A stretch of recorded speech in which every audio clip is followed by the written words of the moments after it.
Shalom y bienvenidos a Vía Hafta Yisrael, una frase hebrea que significa amarás a Israel. Esperamos que se queden con nosotros, ya que nuestro maestro, el Dr. Baruch, nos compartirá una enseñanza expositiva de la Biblia.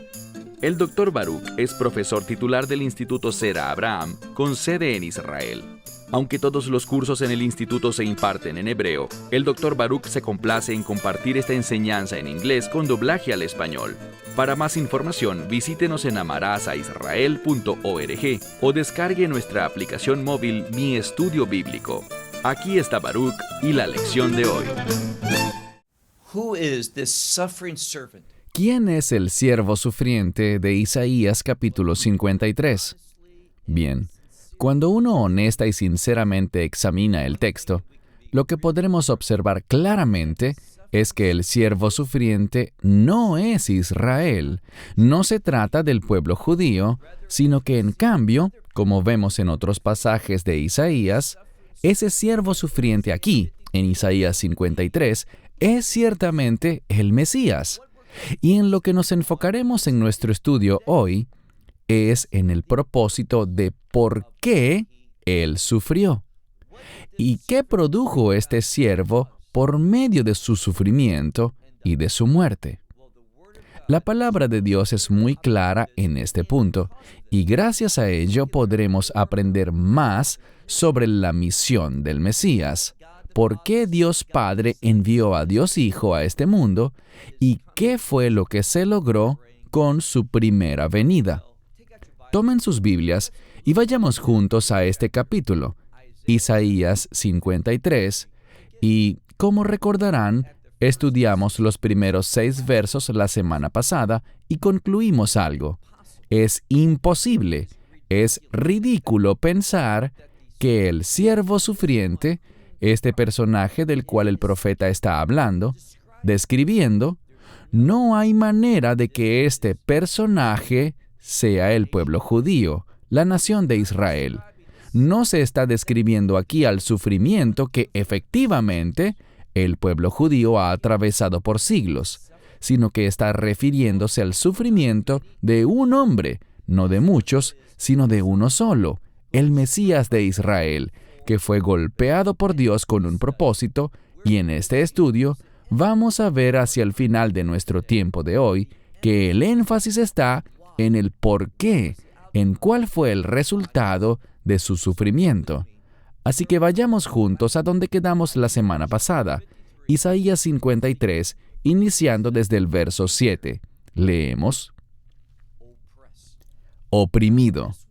Esta palabra para opresión aparece por primera vez en la Biblia en el libro de Éxodo, en relación con los capataces, quienes causaban gran sufrimiento a los hebreos en Egipto, forzándoles a la esclavitud y afligiéndoles en gran forma. Lo primero que vemos al iniciar nuestro estudio hoy, en el verso 7, es que el siervo sufriente realmente sufrió, fue fuertemente oprimido y fue afligido. Esta opresión le causó aflicción. Insisto, vemos sufrimiento, de nuevo, describiendo una situación de altísimo dolor. Y luego leemos, continuando con el verso, pero él no abrió su boca, sino que en cambio dice, como cordero al matadero es llevado, como la hembra del carnero, en español decimos oveja, como oveja, ante sus trasquiladores, permanece en silencio. Ahora, lo que se recalca aquí es el hecho de que Él guardó silencio. Él no se justificó a sí mismo. Él pudo haber invocado una legión o muchas legiones de ángeles para que le rescataran, pero guardó silencio, y lo que el texto enfatiza es esto: su rendición, su disposición a ser sacrificado, a ser afligido, a ser oprimido, a ser llevado, como veremos en un momento, a la muerte. ¿Y por qué hizo eso? Como el siervo sufriente, él estaba sirviendo a Dios su Padre. Dios Padre envió a Dios Hijo a este mundo con este propósito, para sufrir. Y vamos a enfatizar cuál fue el resultado. ¿Qué se logró por medio del siervo sufriente? ¿Qué se hizo disponible aún al sol de hoy para aquellos que reciban esta obra del siervo sufriente? Una vez más dice, y él no abrió su boca. Verso 8. El verso 8 tiene una información muy interesante. Inicia con la palabra otzer, que significa en hebreo moderno un toque de queda. Pero aquí probablemente está relacionado con el concepto de detener o de ser arrestado y el lugar donde se coloca a quienes son arrestados, es decir, una prisión. Así que significa de prisión y de juicio. Y sabemos algo. Él fue arrestado y en última instancia él fue llevado a juicio. A un juicio a manos de Poncio Pilato. Así que de esto es de lo que el texto nos está dando luces. De prisión y de juicio fue tomado, y luego dice, y sobre su generación, ¿quién está discutiendo? ¿Quién está hablando de él? Y esto nos dice que su generación no entendió el significado de lo que estaba sucediendo. Para ellos, ¿qué importa? Arrestaron a alguien que fue llevado al tribunal y a juicio, y ahora vamos a ver que él será también ejecutado. Pero el mundo en ese momento, su generación, no mostró el menor interés en su caso. Guardaron silencio. Y por lo tanto, leemos al continuar en el verso 8, que dice, Ki nixar mei eritz haim, que significa, por tal razón, nadie habló. A nadie le preocupaba la verdad, a nadie le preocupaba la justicia. Como Poncio Pilato preguntó, ¿qué es la verdad?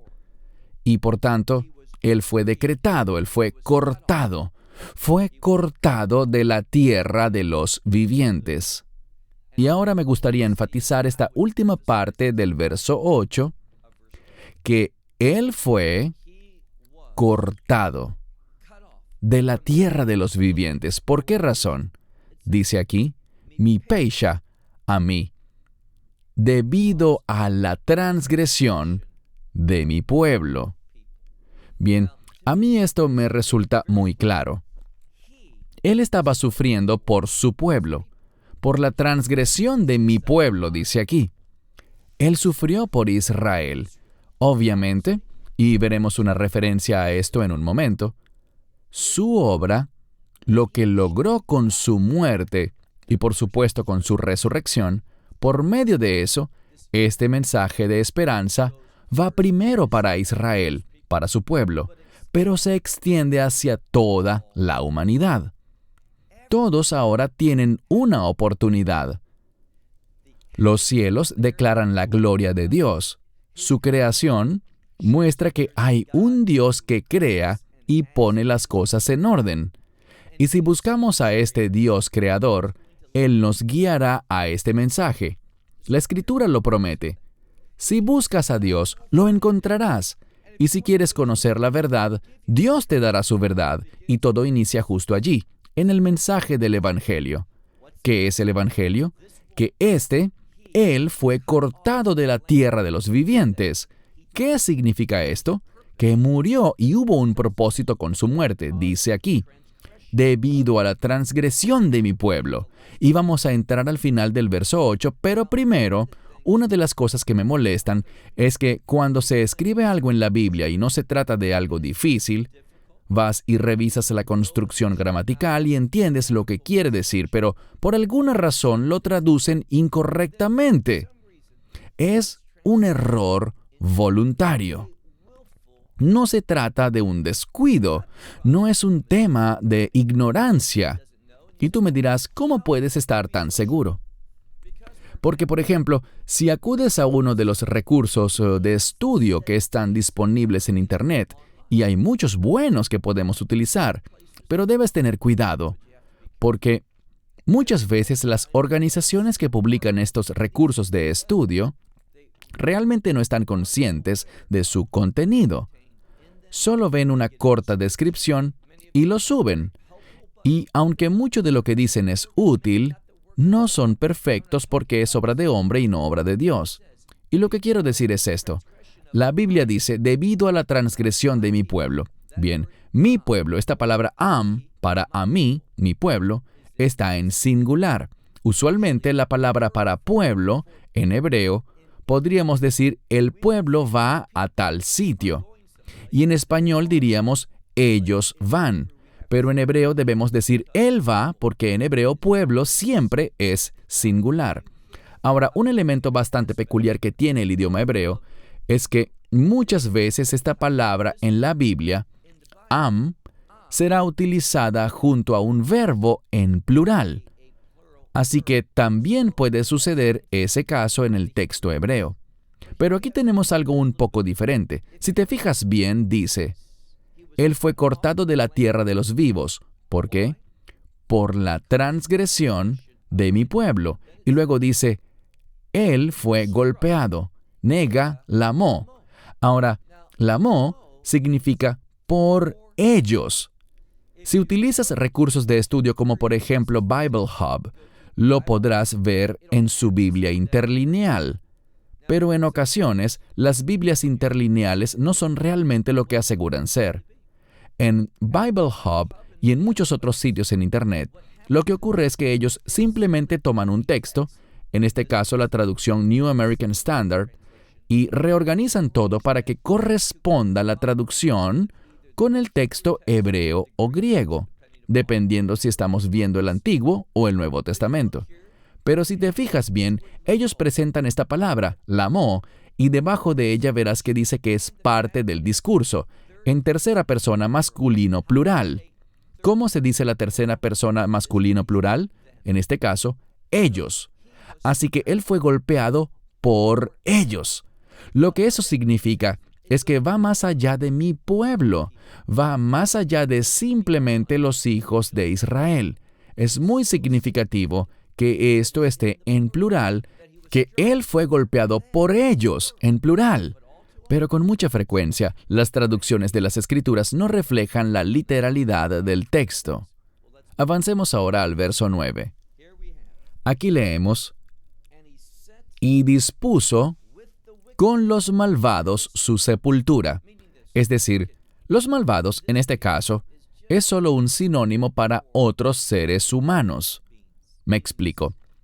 Él fue colocado en una tumba en el mismo lugar donde otras personas del área circunvecina eran también sepultadas, y por cierto, si verdaderamente, no lo sabemos con certeza, pero si la famosa tumba del jardín en Jerusalén es realmente la tumba de José de Arimatea, la cual preparó para sí y para Yeshua, temporalmente, como todos sabemos, queda en una área alrededor de Jerusalén donde se encuentran numerosos sepulcros también.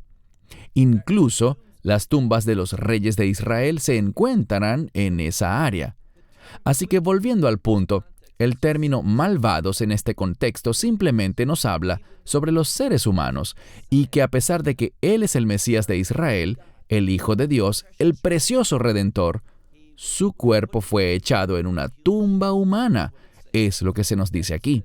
Y luego añade, y con los ricos en su muerte, es decir, que a la hora de su muerte estuvo rodeado de individuos, de otros hombres y, por ejemplo, sabemos que José de Arimatea era un hombre rico, así que en su muerte, ¿qué pasó? Fue echado no solo en una tumba humana o una tumba para humanos, sino en el sepulcro de un individuo sumamente rico. Es interesante que Isaías, y estamos leyendo un texto escrito cerca de 700 años antes de Cristo, Isaías profetizó detalles que el Mesías moriría y sería echado en un sepulcro y que esa tumba y su muerte serían ¿cómo? Entre los malvados y en la tumba de un hombre rico. Algo muy interesante. Y luego dice con respecto a su muerte, porque el contexto es que él fue cortado de la tierra de los vivos, y agrega, aunque ninguna violencia hizo él. Él no hizo nada malo. Él fue cortado, pero no fue por causa de un castigo al haber hecho algo malo. Él era inocente, y por eso es que esto está aquí, para decirnos que su muerte pudo ciertamente beneficiar a aquellos que son transgresores, pues Él fue inocente y murió siendo inocente. Y luego dice, Veiló mirma veifiv, que significa, no había engaño en su boca. Él hablaba la verdad. ¿Qué decía Isaías anteriormente? Decía, ay de mí que soy hombre inmundo de labios y que habito en pueblo inmundo de labios. Él entendía que en algún momento de nuestras vidas los seres humanos diríamos cosas que no son verdad. Decimos cosas que son mentira. Esa es una plaga de la humanidad, pero no de Él. Él nunca dijo nada que fuese engañoso. Él nunca hizo nada que estuviese mal, que fuese incorrecto.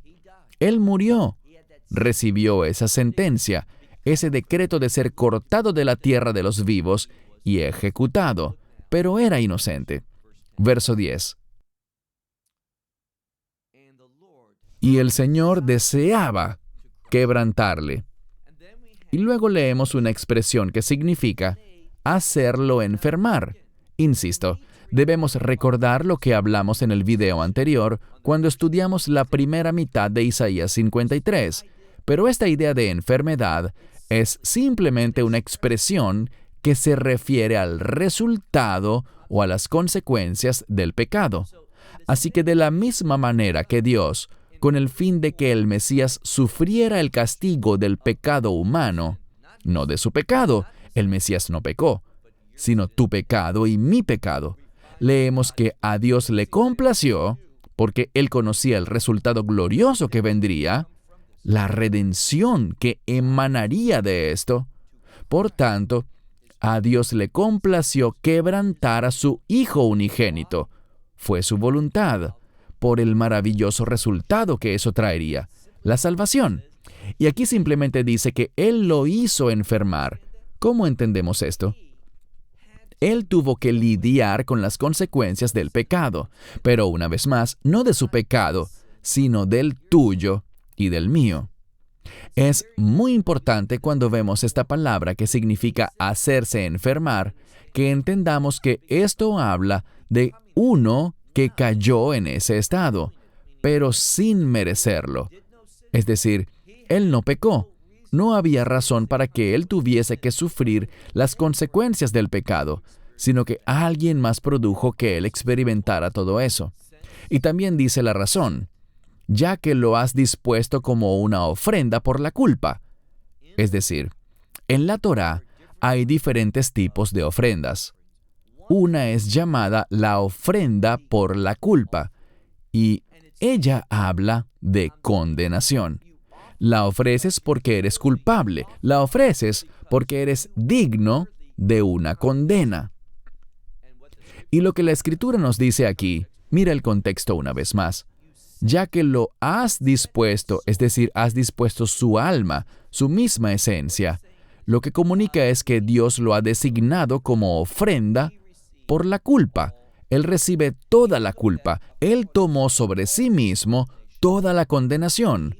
Él, que era inocente, pero se hizo a sí mismo, o más bien Dios fue quien lo hizo, que fuese visto por Dios como ofrenda por la culpa, para pagar así el precio. Y noten lo que dice, quiero traducirlo literalmente.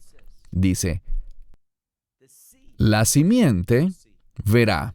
Algunas traducciones, y todo depende del enfoque que le dé el traductor a este texto, puesto que si fuese griego lo sabríamos con certeza, pero al ser hebreo no es tan exacto en este aspecto de la gramática. Así que puede decir tanto, la simiente verá, o él verá a su descendencia. Es decir, que debido a que él se convirtió en esta ofrenda por la culpa, él será testigo de algo. Él percibirá el resultado de su descendencia. ¿Y cuál será? Podría ser que su descendencia verá lo que sucederá, lo entenderá y prolongará sus días, o sea, Como resultado de lo que Él hizo, la vida será prolongada, y esta frase es una pista que apunta a la vida eterna, a que ya no seremos limitados por la muerte, sino que nos extenderemos, iremos más allá, venceremos lo que conocemos como la muerte natural. Y dice, el Señor, y el deleite del Señor estaba en su mano, y Él tuvo éxito. Es decir, todo lo que Él hizo, lo hizo con el fin de agradar a su Padre Celestial. Dios el Padre tenía una voluntad y un plan. Y dice aquí que este plan deleitó a Dios. ¿Por qué? Porque tomó a aquellos que no podían ser bendecidos, que no podían experimentar la vida, la verdadera vida. Tomó a estas personas que estaban perdidas, sin esperanza. Y este Hijo de Dios, debido a que fue cortado de la tierra de los vivos, debido a que se convirtió en la ofrenda por nuestra culpa, por todas esas razones, vemos algo, que el plan de Dios, el maravilloso plan de Dios que le deleitó, pudo ser cumplido. Y el Mesías tuvo, dice la última palabra aquí, Islaj. Él tuvo éxito. Él es aquel que cumplió la voluntad de Dios, lo que a Dios le deleitaba, lo que Dios quería que sucediera. Pasemos ahora al verso 11. El verso 11 dice, debido, y vemos la palabra para desde en hebreo, pero a veces la palabra desde, como en desde esto, significa debido a esto, como resultado de esto, producto de esto. Así que leemos, debido a la angustia de su alma, es decir, lo que estaba atravesando. Entendemos que Él sufrió no solo físicamente, sino también espiritualmente. ¿Cómo lo sabemos? Bien. ¿Qué dijo el Mesías sobre la cruz? Dijo, Padre, ¿por qué me has abandonado? ¿Por qué dijo eso? Porque en ese momento, cuando Él se convirtió en pecado por nosotros, aquel que no conocía el pecado, el que nunca pecó, al volverse pecado, en ese momento su relación eterna, que tenía desde la eternidad con el Padre, al volverse pecado en la cruz, esa relación momentáneamente se rompió. El pecado nos separa de Dios. Por esto es que dijo, ¿por qué me has abandonado? ¿Y de qué nos habla esto? Del mismo asunto, cuando dice, la angustia de su alma. Ese sufrimiento que estaba atravesando, esa dura prueba. Pero noten, debido a que Él pasó por eso, dice, Él verá, Él será testigo del resultado de la cruz, lo que la cruz produciría. Y añade, y quedará satisfecho. ¿Sabes qué tiene esto? Una inmensa implicación teológica, y es la siguiente. La cruz es suficiente. No tenemos que hacer nada para conservar nuestra salvación. Les compartiré una experiencia que tuve la semana pasada. Conversaba con un paisano israelita quien me vino a visitar y discutíamos sobre algunos planes que quizás haríamos juntos. Y él me dijo algo. Me dijo, no, la cruz de Cristo es grandiosa, pero, me dijo, nosotros somos llamados a trabajar duro para ganarnos el cielo. Bien, piénsalo. Él lo dijo en hebreo. Dislav Hamashiach Metsuyan. La cruz de Cristo es excelente. Ava Anachla Serachin Lehid Mamet que Deili Kanes Leimahut Hashem. Pero tenemos que trabajar duro con el fin de entrar al reino de los cielos. Lo que me dijo es esto. La cruz no es suficiente. Es la cruz más nuestras buenas obras. Esa es una herejía. Es falso e incorrecto. Y por lo tanto, cuando vemos lo que dice la palabra de Dios, dice, Él tuvo éxito. Él lo logró. Y cuando vemos el resultado de su obra, lo que dice aquí es que el esfuerzo, el trabajo de su alma, miró y quedó satisfecho. Ahora pasemos a la siguiente porción del verso 11. Veidato yetztik sadik abdi lerabim, ¿qué significa? con su conocimiento, es decir, sabiéndolo, conocer lo que el Mesías hizo, entender bien eso, ¿qué resultado trae? El justo, mi siervo justo, vemos la palabra abdi, sadik abdi, mi siervo justo, justificará, es decir, hará justos a muchos. Por esta razón es que él estaba complacido, satisfecho ante el esfuerzo, el trabajo, la obra de su alma, es decir, lo que hizo en la cruz. Todo esto que produjo, este siervo justo, produjo la justificación de muchos. Esto es lo que este pasaje de Isaías 53, a mitad del verso 11, nos comunica. Y luego leemos, y su iniquidad y sus iniquidades, él cargó, él llevó, en otras palabras, él sufrió. Esto deja muy claro por qué fue a la cruz, por qué sufrió. Sufrió por sus transgresiones, sus iniquidades. Y cuando vemos el resultado, él estuvo satisfecho. Y es al entender lo que él hizo, al conocerlo a él, que muchos serán justificados. ¿Por quién? Por este siervo justo. Como dice aquí en el texto, mi siervo justo. Pasemos al último verso, el 12. Simplemente les diré al entrar a este verso final, que cuando estudiamos estas cosas y nos preguntamos, ¿qué significa esto? ¿Cuál es el contexto para entenderlo?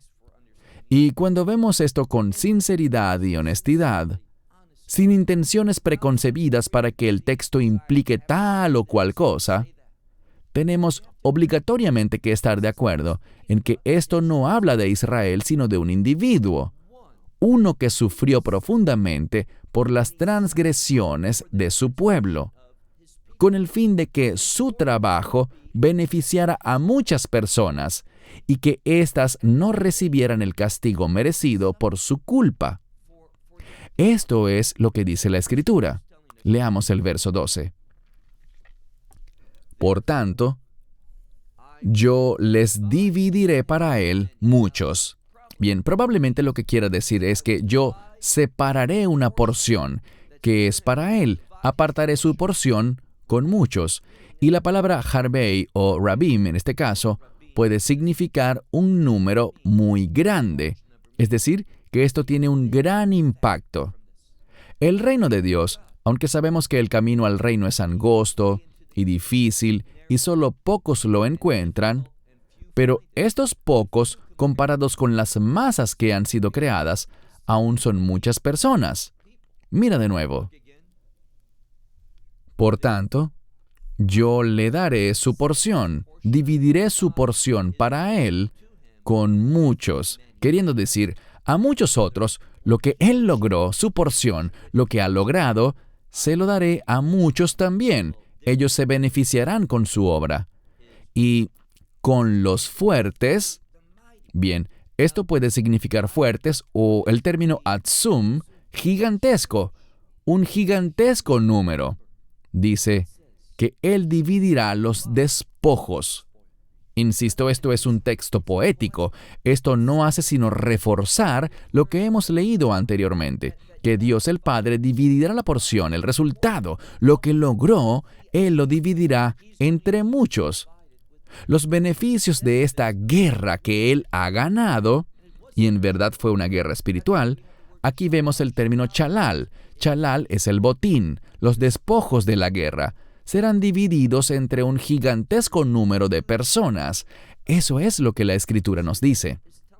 Y vemos que esto es a cambio, este resultado es a cambio, y leemos la palabra geirá. Geirá literalmente significa ser desnudado. Bien, no está hablando del hecho de que lo desnudaron al crucificarlo, sino que nos comunica más bien que Él se despojó, Él lo entregó todo. Y hay otro aspecto, y es que Él soportó la vergüenza, el desprecio fue echado sobre Él. Él fue burlado, fue ridiculizado, como muchas Biblias lo traducen y lo expresan de una manera correcta, y estoy de acuerdo como lo describen, y dice así: a cambio del hecho de que Él derramó, y la implicación es, Él se derramó a sí mismo, entregó su vida totalmente, se vació por completo, hasta la muerte. Bien, el concepto de a sí mismo se encuentra en esta palabra, nafshó, en su misma esencia. Así que se vació, se derramó, entregó su misma esencia, y lo hizo sin reservas, hasta la muerte. Y luego dice, y con los transgresores fue contado. Esto significa simplemente que Él fue crucificado entre dos ladrones, pero también significa que Él fue condenado como un pecador por el Sanedrín. Él fue condenado de esa forma, aunque no era lo justo. Ellos no lo juzgaron correctamente, pero así era como el mundo lo veía. Él fue condenado y la Escritura lo había predicho. No fue una sorpresa para Dios, nada lo es, que Él fuese contado entre los transgresores. Pero noten lo que eso produjo. Última parte del verso. Vehu het rabim. Y Él, el pecado de muchos. Bien, el pecado aquí es un término inclusivo, todo pecado. El pecado de muchos, todos mis pecados, todos tus pecados, si eres creyente, dice, y Él, los pecados de muchos, llevó. Finalmente dice que por la transgresión, Él intercedió por los transgresores. Debido al hecho de que hemos transgredido la ley, que somos culpables, pecadores y transgresores, ¿qué hizo Él por nosotros? Él ahora, debido a lo que logró en esa cruz, y tras el hecho de que Dios lo levantara de entre los muertos, ¿qué hace Él ahora? La Escritura lo dice e Isaías lo menciona aquí, al final del capítulo 53. Él hace intercesión por nosotros. Nosotros somos los culpables, pero hemos sido justificados por su obra, por la fe y por aceptar lo que Él hizo. Por donde quiera que miremos Isaías 53, apreciamos una maravillosa descripción que nos habla de lo que el Mesías atravesaría, lo que experimentaría, lo que lograría. El resultado de su labor se describe aquí de una manera asombrosa, acertada y señalando muchos detalles, con el fin de que la gente pueda reconocerlo. Pero de nuevo, ¿qué sabemos? Al pueblo no le interesó la redención. No le preocupó su condición de pecado. Y esto es realmente lo que marca toda la diferencia en cuanto a la eternidad. Puede que yo caiga bajo convicción y diga, oh Dios, soy culpable, te pido perdón. Yo no quiero sufrir las consecuencias de mi pecado. Necesito tu misericordia, necesito tu salvación. ¿Dónde está el Salvador? Y cuando alguien de manera adecuada se acerca a Dios con esa actitud, la verdad le será revelada y podrá entender este evangelio de la verdad. Dios le enviará a alguien o le hablará directamente por medio de su Espíritu Santo, de alguna manera. Cuando le decimos, oh Dios, ¿dónde está mi Salvador? Cuando somos como Job y decimos, yo sé que mi Redentor vive, vamos a conocerlo, vamos a entenderlo. Dios nos guiará a su verdad. Él es fiel. Así que pregúntate al leer este capítulo 53 de Isaías, ¿sientes paz tras estudiarlo por completo y afirmar, sí, el siervo sufriente, mi siervo justo, es el pueblo de Israel, es el pueblo judío? ¿Es esto lo que dice aquí? ¿O será que cuando dice mi siervo justo, se refiere al Mesías, al que vino a este mundo tomando forma humana, viviendo una vida sin pecado, pero que sin embargo fue crucificado como un pecador, siendo inocente? Y el hecho de que este hombre inocente muriera, tomara el castigo que debía recaer sobre nosotros, nos permite tener verdadera libertad y que podamos conocer la salvación eterna. Un gran capítulo que nos muestra la verdad con respecto a la obra y la identidad del Mesías Yeshua. Shalom desde Israel. Esperamos que te hayas edificado con el mensaje de hoy y lo compartas con otros. Te invitamos a seguir nuestros estudios cada semana por este canal y por el portal de YouTube de Amarás a Israel. También puedes descargar nuestra aplicación móvil gratuita, Mi Estudio Bíblico. Finalmente, para obtener más información sobre nosotros, visita nuestra web amarasaisrael.org, donde encontrarás otras conferencias de Baruch en audio, video y texto. Hasta el próximo programa. Que el Señor te bendiga en Yeshua HaMashiach, Jesús el Mesías, mientras caminas con Él. Shalom desde Israel.